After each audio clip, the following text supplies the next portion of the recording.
नमस्कार. मालिकेच्या आजच्या भागामध्ये आपल्याला पाहायला मिळणार आहे की रम्याकडून जे टेन वॉच दिलेलं होतं त्यातलं एक वॉच फुटलेलं असतं. तेव्हा मात्र त्या काचा गोळा केलेले असतात आणि त्याच वेळी तिथे आता पार्थकडे आलेली आहे, ती म्हणजे मानिनी. मानिनी विचारते, अरे काय झालं, म्हणजे कसलं घड्याळ, कसल्या काचा फुटलेत, मला कळेल का, कशाबद्दल बोलतोयस तू.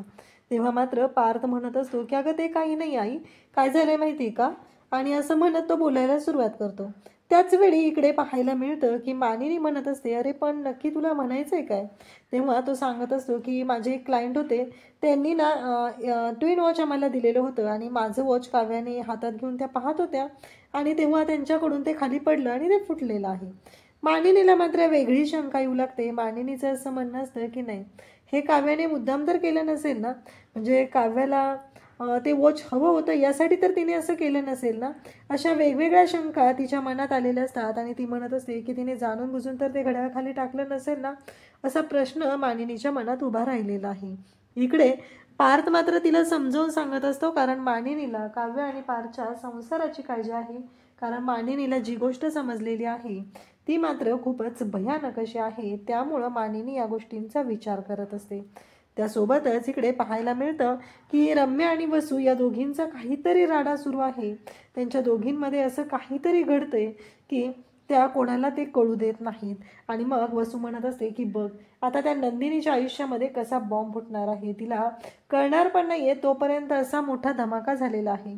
तेव्हा वसू म्हणत असते की नक्की काय बोलतेस आई तू, काय आहे तुझ्या डोक्यात, काय करणार आहेस तू, काय, असं ती विचारत असते. परंतु वसू मात्र अजिबात सांगत नसते आणि ती म्हणत असते की काहीही झालं तरीही या सगळ्या गोष्टी ज्या आहेत आणि त्यामुळंच आता मला हे सगळं ठरवावं लागणार आहे.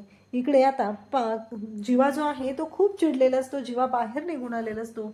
जीवा म्हणत असतो की या सगळ्यांना कामं असतात आणि मला मात्र कामं नसतात आणि हे सगळं माझ्यावरती येऊन थांबलेलं आहे. मी तेवढा रिकामटेकडा आहे ना.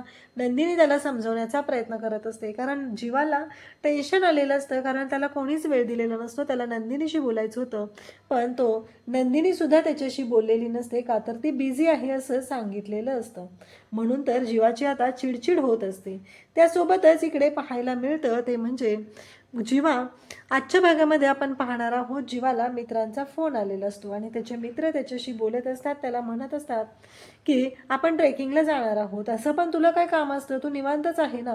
झालं, जीवाला या गोष्टीचा खूप राग येतो, म्हणजे मी रिकाम तिकडं. तो नंदिनीला बोलण्याचा प्रयत्न करत असतो. नंदिनी म्हणत असते की जीवा खूप अर्जंट नसेल तर ना प्लीज, मला खूप अर्जंट जायचं, आज आनंद निवासला खूप कामं पेंडिंग आहेत. जेव्हा तिला सांगण्याचा प्रयत्न करत असतो, नंदिनी माझं ऐकून तरी घे ना, अगं प्लीज माझं बोलणं तरी ऐकून घे. नंदिनी मात्र जीवाला म्हणत असते की प्लीज आपण नंतर बोलूया ना, मला खूप घाई आहे, मला निघायचं आहे, असं तिचं बोलणं चालू आहे. जीवा मात्र चिडलेला असतो. जीवा म्हणत असतो की काय चाललंय, हा बरोबर आहे, मीच रिकामटेकडा आहे ना, मित्रांना रिकामटेकडा मीच वाटतो, इकडे नंदिनीलाही असं वाटत आहे की मीच रिकामटेकडा आहे. पार्थदादाही मला तसं बोलून गेला, त्यालाही तसंच वाटत आहे. यामुळं जीवा चिडलेला असतो. इकडे वसू आणि रम्या दोघीही बोलत असतात. रम्या घरातलं डस्टिंग करत असते, तेव्हा वसू मोदक घेऊन आलेले असते आणि रम्याला म्हणत असते, धर धर, ते काम राहू दे, आधी हे खाऊन घे, असं म्हणत दोघीही मोदक खायला लागलेले असतात. तेव्हा वसू म्हणत असते की बरं झालं, म्हणजे एका अर्थाने ही गोष्ट खूप चांगली झालेली आहे की आपल्याला खायला तरी व्यवस्थित मिळत आहे, अन्यथा खूप अवघड झालं असतं, असं बोलणं चालू असतं.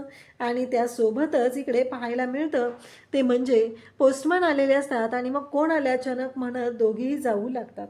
त्याच वेळी इकडे पोस्टमन तिथं आलेला असतो आणि पोस्टमनला त्या दोघी म्हणत असतात काय, तर ते सांगत असतात की युग देशमुख यांचं लेटर आहे.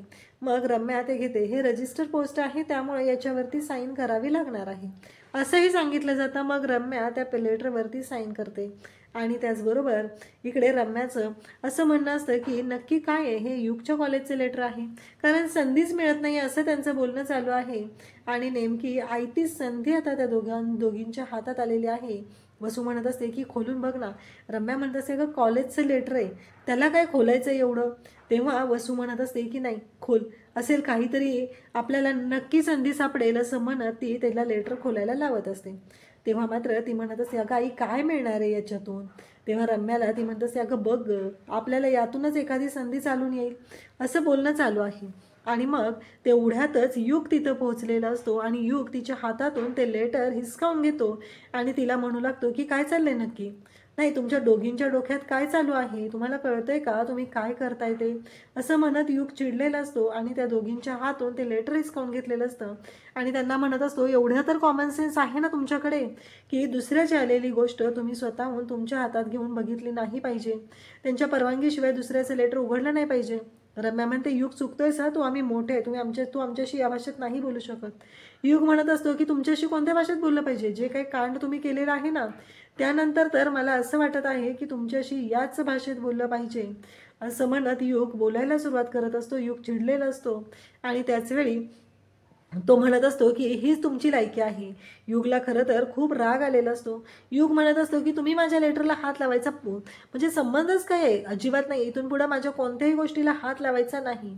आणि रम्या म्हणत असते की एवढं काय, एवढं चिडायला काय झाले, साधं कॉलेजचं लेटर आहे ना ते, आणि मग ते घेतलं तर काय प्रॉब्लेम आहे तुला, असं म्हणत रम्या त्याला बोलत असते. तेव्हा तो म्हणत असतो की नाही, माझ्या कोणत्याही गोष्टीला तुम्ही हात लावायचा नाही, असं युगने स्पष्टपणे सांगितलेलं असतं. आणि त्यावेळेस तो म्हणत असतो की बघितलंय ना तुम्ही घरात जे काही कांड केलेले आहेत ना त्याच्यावरूनच तुमची लायकी काय आहे ना ते कळत आहे, असं युगने बोलल्यानंतर रम्या सुद्धा चिडते. रम्या म्हणत असते की बसा, तोंड सांभाळून बोलायचं. तेव्हा युग म्हणत असतो की तुम्हीच तोंड सांभाळून बोलायचं, कारण तुमची तीच लायकी आहे, असं म्हणत युग दोघींचीही लायकी काढत आहे. आणि त्यानंतर वसू समोर येते आणि वसू म्हणू लागते की रम्या शांत हो, त्याला वाटतंय ना त्याच्या लेटरला आपण हात लावला नाही पाहिजे. आणि वसू मग त्याला म्हणत असते की हो बरोबर आहे, ठीक आहे, चुकलं आमचं, माफ कर, असं म्हणत त्याची माफी मागू लागते. कारण युग असं रिॲक्ट करेल असं त्यांना कधीच वाटलेलं नव्हतं. आणि त्याचबरोबर युग आता ते लेटर घेतो आणि निघून जायला लागतो. तेव्हा रम्या म्हणत असते पण मला एक कळत नाहीये, तू एवढा चिडलायस, एरवी तर तू असा वागत नाहीये, पण आज अचानक एवढं चिडायला काय झालंय तुला, एवढं काय त्या लेटरमध्ये. तेव्हा युग म्हणतो की तुला काय करायचंय, असं म्हणत युग रागाने आतमध्ये निघून येतो. आणि युग जेव्हा निघून आलेला असतो तेव्हा मात्र इकडे या सर्व गोष्टी घडत असतात आणि त्याच वेळी युगने ते लेटर हातात घेतलेलं असतं. युग म्हणत असतो की नशीब मी पोहोचलो, ह्या रम्या आणि वसू आत्याच्या जवळ जर हे लेटर उघडलं गेलं असतं तर खूप अवघड झालं असतं, काय करायला पाहिजे नक्की, हा प्रश्न युगला पडलेला असतो. युग मात्र त्याच गोष्टींचा विचार करू लागलेला आहे की काहीही झालं तरीही मला नक्की कळत नाहीये की मी काय करू आणि कशा पद्धतीने गोष्टी मॅनेज करू, कारण कॉलेजने आता लेटर पाठवलेलं आहे पण ही गोष्ट दुसरं कोणालाच माहिती नाहीये. जर आता हे लेटर जर त्यांनी दोघींनी उघडलं असतं तर माझं खूप अवघड झालं असतं. आईने मला त्यांच्या टीममध्ये सामील केलं असतं आणि तसले ड्रेस कोड घालून मलाही घरातली साफसफाई करायला लावली असते, असं युगच्या डोक्यात सुरू असतं. आणि तो म्हणत असतो की नाही, काही झालं तरीही हे लेटर मला लपवून ठेवावंच लागणार आहे. इकडे वसू आणि रम्या बोलत असतात. त्या म्हणत असतात की नाही, कारण युगचं नक्कीच काहीतरी वेगळं चालू आहे, कारण तो त्या दिवशी पूजेच्या दिवशी सुद्धा रडत होता. नक्की असं काहीतरी आहे जे आपल्याला शोधावं लागणार आहे. इकडे जेव्हा रूममध्ये बसलेला असतो तेवढ्यात नंदिनी तिथे आलेली असते आणि जेव्हा भिंतीवरती बॉल मारून तो खेळत असतो तेव्हा नंदिनी तिथे येते आणि म्हणते की काय झालं. तेव्हा तो म्हणतो तुझं झालं काम. तेव्हा नंदिनी म्हणते की हो, खरंच आजचं शेड्यूल ना खूप हेक्टिक होतं, म्हणजे खरंच ना मी त्रासून गेलेले आहे आणि मला बाहेर जायचं होतं, बाहेरची थोडी कामं राहिलेली होती, पण ट्रॅफिकमुळं काही मी जाऊ शकलेले नाही, असं नंदिनी त्याला सांगत असते. आणि तेव्हा मात्र तो म्हणत असतो की म्हणजे, तेव्हा ती म्हणते की खरंच तुम्ही खूप लकी आहात, तुम्हाला ट्रॅफिक किंवा या सगळ्या गोष्टींपासून लांब राहायला मिळत आहे, ही गोष्ट खरंच खूप आनंदाची आहे, असं म्हणत ती जीवाचं कौतुक करत असते. जीवा म्हणतो की मलाही अनलकी झालं पाहिजे, कारण मलाही, मी रिकामटेकडा आहे ना, असंही मला काही कामं नसतात ना, मी घरात बसून असतो, सगळ्यांना असंच वाटत असतं की मी असंच बसलेला आहे, मला काय करायचं आहे, माझ्याकडून काय होणार आहे, असं सगळ्यांनाच वाटत आहे, असं म्हणत जीवा नंदिनीसोबत बोलत असतो आणि नंदिनीला सांगत असतो. नंदिनीच्या लक्षात आलेलं असतं की जीवाला राग आलेला आहे आणि ही गोष्ट तिच्या चांगलीच लक्षात आलेली असते आणि त्यामुळं नंदिनी जीवाला समजून घेण्याचा प्रयत्न करत असते. इकडे मात्र युग आता ते लेटर हातात घेऊन बसलेला होता आणि तो म्हणत असतो की नाही, मला काही करून हे लेटर जे आहे ते लपवून ठेवावं लागणार आहे, नाही तर खूप अवघड होणार आहे, असं युगच्या डोक्यात सुरू आहे. त्याचबरोबर रम्या आणि वसू आत्या मात्र दोघेही बोलत असतात. त्या म्हणत असतात की आपल्याला संधी मिळालेली आहे, आपल्याला ही संधी नीट शोधावी लागणार होती आणि फायनल युगच्या बाबतीत ते कळलेलं आहे, नक्कीच काहीतरी असं घडलेलं आहे. अशाच अपडेट. जीवा भयानक रागवलेला आहे, कारण त्याला असं वाटत होतं की किमान नंदिनी तरी आपल्याला समजून घेईल. घरातल्या कोणालाच आपल्याविषयी काही वाटत नाही, या गोष्टीचं त्याला वाईट वाटतं आहे. पण नंदिनीला माहिती नाही आहे की जीवाला खूपच राग आलेला आहे आणि तो टेन्शनमध्ये आहे. ती त्याच्या प्रश्नाचं हसत खेळत उत्तर देण्याचा प्रयत्न करते आहे. तो स्वतःला रिकामटेकडा म्हणतोय तरी देखील तिला ती गोष्ट एवढी काही सिरियस वाटत नाही. ती त्याला समजून घेऊन बोलण्याचा प्रयत्न करते आहे. पण आता त्याचा मूड बदलला आहे ही गोष्ट तिच्या लक्षात आलेली असते. जेव्हा म्हणतो की मी घरामध्ये रिकामा बसलेला असतो त्यामुळे माझी किंमत काहीच राहिलेली नाही आहे. घरात कोणाला देखील काहीच वाटत नाही, माझ्या मित्रांना देखील काहीच वाटत नाही. तेव्हा नंदिनी म्हणते, अहो हे काय बोलताय तुम्ही, असं नाही आहे, माझ्या मनात तुमच्याविषयी खूप किंमत आहे. तो म्हणतो, अजिबात एक शब्दसुद्धा बोलू नकोस, काय किंमत आहे ते बघितले मी. तुझ्या पुढं मागं सारखं करत होतो, मला फक्त थोडा वेळ बोलू दे म्हणत होतो, तर तू मला म्हणलीस की तुम्ही काय रिकामटेकडेच असता, आपण निवांत बोलू शकतो, असं म्हणून तू माझं बोलणं टाळलंस. म्हणजे तुला माझ्याविषयी काहीच वाटत नाही, मी घरात नुसता निवांत असतो आणि तू कामात असते असं तुला वाटतं. पण असं नाही आहे, आता मी सुद्धा काही नाही काहीतरी करणार आहे असं तो म्हणू लागतो. नंदिनी म्हणते, तुम्ही माझ्या बोलण्याचा चुकीचा अर्थ घेतलेला आहे. तो म्हणतो, चुकीचा अर्थ काही घेतलेला नाही आहे, तुझ्या मनात जे आहे ना ते मला समजलेलं आहे. जर का खरंच तुला माझ्याविषयी काय वाटलं असतं तर जेव्हा मी तुझ्याकडे आलो होतो तेव्हा तू थोडा वेळ माझ्याजवळ बसून माझं सगळं काही ऐकून घेतलं असतं. पण तुला माझं काही ऐकायचंच नव्हतं हे माझ्या लक्षात आलं आहे. त्याचं कारण पण आता माझ्या लक्षात आलेलं आहे. कारण तुला माहिती आहे की माझं बोलणं तू कधीही ऐकू शकतेस. तू कामात बिझी असते, मी मात्र कामात जराही बिझी नसतो. नव्हे, मला काही कामच नाही आहे, त्यामुळं मी कधीही तुला काही सांगू शकतो आणि तू मात्र कधीही माझ्या गोष्टी ऐकू शकते असं तू मला गृहीत धरलेलं आहे. पण तू चुकीचा विचार करतेस. मी इतका रिकामटेकडा नाही आहे आणि आता मी रिकामटेकडा राहणार नाही असं मी ठरवलेलं आहे, असं तो नंदिनीला बोलत असतो. नंदिनीला कळतच नाही आहे की जीवाला एवढा राग का आलेला आहे. जेव्हा पुढं बोलतोय की माझ्या मित्रांना देखील असंच वाटायला लागलेलं आहे, मी कधीही त्यांच्याबरोबर ट्रेकिंगला जाऊ शकतो, कधीही त्यांच्याबरोबर फिरायला जाऊ शकतो, काही करू शकतो, का तर मने मी रिकामटेकडा आहे असं म्हणून तो बसलेला आहे. नंदिनीला समजले की जीवाला काहीतरी खटकलेलं आहे, त्याला कोणतरी काहीतरी बोललेलं आहे. आता ती त्याच्याजवळ बसते आणि म्हणते, मला जरा सांगाल का नक्की काय झालंय ते. जीवा मात्र एक शब्द देखील नीट बोलायला तयार नाही आहे. जीवा म्हणतो, मला अजिबात काय बोलायचं नाही, पण आता मी मात्र जागा झालो आहे. मला या घरातली माझी किंमत समजलेली आहे. सर्वांना असं वाटतंय ना की मी रिकामटेकडा आहे, माझ्या मागे काय काम नाही आहे, मी कधीही अवेलेबल असतो, पण आता मी असं राहणार नाही. आता मी नक्कीच काही ना काहीतरी करणार आहे, स्वतःच्या पायावर उभारणार आहे. मला अजून कळत नाही आहे काय करावं ते, मात्र मी करणार आहे एवढं मात्र नक्की आहे. तुम्ही जसे सगळे बिझी राहता ना तसा मी देखील बिझी राहायला सुरुवात करणार आहे. कारण मला माहिती आहे घरात जो रिकामटेकडा असतो त्याची काडीची देखील किंमत नसते आणि आता माझ्याबाबत तेच होत आहे. म्हणून मला माझी किंमत आता माघारी मिळवणं गरजेचं आहे आणि त्यासाठी का होईना पण काम करणं गरजेचं आहे. आता निश्चित मी सांगू शकत नाही मी काय करणार आहे, पण करणार आहे हे नक्की, असं म्हणून तो उठतो. तेव्हा नंदिनी त्याला पुन्हा थांबवण्याचा प्रयत्न करते आणि म्हणते की तुमचा काहीतरी गैरसमज झालेला आहे. मी तुम्हाला कधीच रिकामटेकडं म्हणलेलं नाही आहे, उलट तुमच्या वेळेला मी किंमत देते, पण आज तुम्हाला असं का वाटतंय ते मला कळत नाही. तेव्हा तो म्हणतो, मी तुझ्याकडं आलेलो होतो तेव्हा मी तुझा वेळ मागितला होता, पण तेव्हा तुला माझ्यासाठी वेळ नव्हता ना, तेव्हाच मला माझी किंमत समजलेली आहे. त्यामुळं आता तू काही नाही बोललीस तर बरं होईल, असं म्हणून तिचा हात झटकून तो बाहेर जाण्याचा प्रयत्न करत आहे. नंदिनीला कळत नाहीये आता या जीवाला कसं समजावून सांगावं ते, कारण जीवा एकदा चिडला तर कोणाचंच ऐकत नाही हे तिला माहिती आहे. पार्थ ऑफिसहून आलेला आहे. थकून आणि कंटाळून तो आलेला आहे आणि तो पाहतो की काव्या अजूनही अभ्यास करत बसलेले आहे. तो तिला विचारतो की बरं वाटतंय का, तेव्हा ती सांगते हो बरं वाटतंय. तो म्हणतो, बरं झालं मी आज ऑफिसला गेलो होते. ती म्हणते, का, काय झालं. तो म्हणतो, खरंच आज माझे क्लायंट आलेले होते आणि खूप लांबून आलेले होते, पावसापाण्याचे आलेले होते, मी गेलो म्हणून अतिशय व्यवस्थित काम झालं. तेव्हा काव्या म्हणते, बघा हे सगळं माझ्यामुळंच झालं आहे म्हणायला काय हरकत आहे. तो म्हणतो, तुमच्यामुळं काय झालेलं आहे. ती म्हणते, अहो सकाळी तुम्ही जायला नको म्हणत होता ना, मीच तुम्हाला बळच ढकलून ऑफिसला पाठवलेलं होतं. जर का तुम्ही केलं नसतात तर ते बिचारे क्लायंट ते किती वाट पाहत बसले असते तुमची आणि तुमचं काम झालं नसतं. तो म्हणतो, हां एवढं मात्र अगदी खरं आहे, मी केल्यामुळं अगदी व्यवस्थित काम झालं, बाबांनी देखील माझी स्तुती केली, इतकं छान आणि व्यवस्थित झालं. पण त्याच्या चेहऱ्यावर थोडंसं दुःख दिसत असतं आणि टेन्शन दिसत असतं. काव्य विचारते, काय झालं. त्याचं आणि जीवाचं थोडंसं भांडण झालेलं असतं, ही गोष्ट त्याच्या मनात असते, पण आपण काव्याला काही सांगायला नको असा विचार करून तो म्हणतो, नाही काय नाही, ऑफिसमधले जरासे टेन्शन, बाकी काय नाही आहे. ती म्हणते, मीटिंग तर छान झाली आहे म्हणताय, मग कसलं टेन्शन आहे. तो टेन्शन असं नाही काय आणि विषय बदलून तो सांगतो की अहो ते सोडा, आज आहे ना खूपच चांगली मीटिंग झालेली आहे आणि त्यामुळं मी भलता खुश आहे. ती म्हणते तुम्ही खुश आहात तर त्याचं क्रेडिट सगळं मलाच जातं आहे असं म्हणलं पाहिजे. तो म्हणतो तुम्हाला कसं काय? ते म्हणते मग मीच तर तुम्हाला पाठवलं ना, तुम्ही मला गिफ्ट द्यायला पाहिजे असं ती म्हणते. तेव्हा तो म्हणतो गिफ्ट ना, ते तर मी घेऊनच आलेलो आहे. काव्याला तर आश्चर्य वाटतं. ती म्हणते मी तर आत्ता म्हणलं तुम्हाला गिफ्ट आणि तुम्ही तर गिफ्ट घेऊन आलाय. तो म्हणतो हो, पण हे गिफ्ट आहे ना त्या क्लायंटने दिलेलं आहे.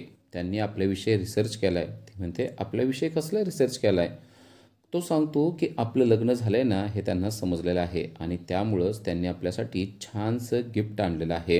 काव्या पाहते बॉक्समध्ये 2 छान असे घड्याळ दिलेले असतात आणि ते ट्विन घड्याळ असतात आणि ते पाहून काव्या देखील एकदम खुश होते आणि म्हणते वाव, खरंच खूप छान घड्याळ दिले त्यांनी. पार्थ म्हणतो आवडले तुम्हाला? ती म्हणते हो, मग आवडण्यासारखेच आहे तर का नाहीत आवडणार? पार्थला पण आनंद झालेला असतो. आपण आणलेलं गिफ्ट हे आता काव्याला आवडले या गोष्टीमुळे तो पण खुश झालेला असतो. तो म्हणतो म्हणजे हे घड्याळ तुम्ही घालणार तर? ती म्हणते घालणार तर म्हणजे घातलंच पाहिजे, आपल्यासाठी दिलेलं आहे ना, आवडलेलं आहे मला. पार्थ पण आता खुश झालेला असतो. पण बोलत बोलत काव्याच्या तोंडातून एक शब्द असा निघतो. ती म्हणते त्यांनी रिसर्च केला असेल पण त्यांना काय माहिती आपला आता डिवोर्स होणार आहे ते. आणि हे वाक्य ऐकल्यावर पार्थ एकदम सिरियस होतो. आपण गिफ्ट देतोय खरं, पण खरोखरच आपला डिवोर्स होणार आहे ही गोष्ट आता त्याच्या डोक्यात आलेली असते. आणि तेव्हाच तिच्या लक्षात येतं की एवढ्या चांगल्या प्रसंगात आपण खूप चुकीचं आणि वाईट बोललेलं आहे. तेवढ्यातच ती त्याच्या हातातून घड्याळ घेते आणि विषय टाळावा म्हणून म्हणते खूपच सुंदर घड्याळ आहेत, मीच आत्ता घालून बघते. असं म्हणून तिने दोन्ही घड्याळ उचललेले असतात. पण तेवढ्यात तिच्या हातातून एक घड्याळ म्हणजे पार्थचं घड्याळ खाली पडतं. ते पडतं आणि लगेच फुटतं देखील. काव्याला खूपच वाईट वाटतं. आत्ता जस्ट आपल्याला मिळालेलं गिफ्ट होतं आणि ते खाली पडून फुटलं देखील या गोष्टीचं तिला वाईट वाटू लागतं. पार्थ तर तिच्याकडं पाहतच राहतो. जस्ट आत्ता हातात दिलेल्या घड्याळाबद्दल असं होईल असं त्याच्या मनात देखील आलेलं नसतं. पण एका क्षणात ते तिच्या हातातून खाली पडतं आणि फुटलेलं असतं. काव्या त्याची माफी देखील मागू लागते आणि चुकलं म्हणू लागते. पार्थ मात्र शांतपणे तिच्याजवळ उभा असतो. उद्याच्या भागामध्ये आपल्याला पाहायला मिळतं की पडलेल्या घड्याळाच्या काचा पार्थने उचलायला सुरुवात केलेली आहे. पण हे सगळं होत असताना काव्याला मात्र भलतंच वाईट वाटतंय. आपल्यासाठी एवढं छान आणलेलं गिफ्ट कसं काय फुटलं असा विचार ती करत असते. तर ही गोष्ट पार्थने आईला सांगितलेली असते. तेव्हा आईच्या मनामध्ये मात्र वेगवेगळे विचार येऊ लागलेले आहेत. काव्याचं खरंच पार्थवर प्रेम आहे का नाही? तिनं हे घड्याळ आणलेलं मुद्दाम तर टाकून फोडलं नसेल ना? तिला नक्की यातून काय सुचवायचं आहे असे 100 प्रश्न आता तिच्या डोक्यामध्ये आलेले आहेत. कारण अगोदरच तिच्या डोक्यात आहे की काव्याला पार्थबरोबर राहण्याची इच्छा नाही आहे. कारण तिचं लग्ना अगोदर एका व्यक्तीवर प्रेम होतं आणि तो व्यक्ती अजूनही तिला भेटतोय म्हणल्यानंतर खरंच तिच्या मनामध्ये पार्थविषयी काय असेल असे प्रश्न तिच्या मनात निर्माण झालेले आहेत. ती गोष्ट तिनं पार्थला बोलून दाखवलेली नाही आहे. पण काव्यानं घड्याळ मुद्दाम फोडलंय असा मात्र विश्वास आता तिला वाटू लागलेला आहे. तर इकडे वसुंधरा आणि रम्या यांना समजलंय की जीवा जरासा बेचैन झालेला आहे कारण त्याला काम नाही आहे. आता याच गोष्टीचा गैरफायदा घेऊन जीवा आणि नंदिनी यांच्यामध्ये कसा गैरसमज निर्माण करायचा असं दोघींनी ठरवलेलं आहे. लवकरात लवकर या दोघांमध्ये अगदी चांगली भांडणं लागली पाहिजेत असं काहीतरी करूया असं ती रम्याला सांगते. आणि रम्याला देखील ती गोष्ट पटलेली आहे. कारण नंदिनीने आपल्याला खूपच छळलेलं आहे. आता नंदिनीला छळणं गरजेचं आहे असं रम्या देखील वसुंधराला म्हणत आहे. आणि वसुंधरा देखील याच गोष्टीचा गैरफायदा घ्यायचं तिनं ठरवलं आहे. जीवा आणि नंदिनी यांच्यामध्ये भांडण लावून द्यायचं तिनं ठरवलेलं आहे. तर इकडे जीवा अजूनही नंदिनीवर रुसलेला आहे आणि तो रूमच्या बाहेर येऊन बसलेला असतो. तेव्हा नंदिनी त्याच्या जवळ आलेली आहे आणि ती त्याला काहीतरी उपाय सांगण्याचा प्रयत्न करत आहे. पण जीवाला मात्र तो उपाय अजूनही पटत नाही आहे. पण नंदिनी शांत बसणारातली नाही आहे हे आपल्याला माहीत आहे. नंदिनी नक्कीच त्याला काहीतरी बिझनेस किंवा नोकरीची आयडिया देणार आणि लवकरात लवकर त्याला स्वतःच्या पायावर उभा करून त्याच्या मनामध्ये असलेला रिकामटेकडेपणाचा किंतू काढून टाकलेला लवकरच आपल्याला समजणार आहे. आणि जीवाला देखील नंदिनीच्या गोष्टी पटतात हे देखील आपल्याला माहीत आहे. आता या दोघातील रुसवा कसा कमी होणार आहे ते आपल्याला पुढील भागामध्येच पाहता येणार आहे. अशा सिरियलच्या अपडेटसाठी आजच आमच्या चॅनलला सबस्क्राईब करा. थँक्यू.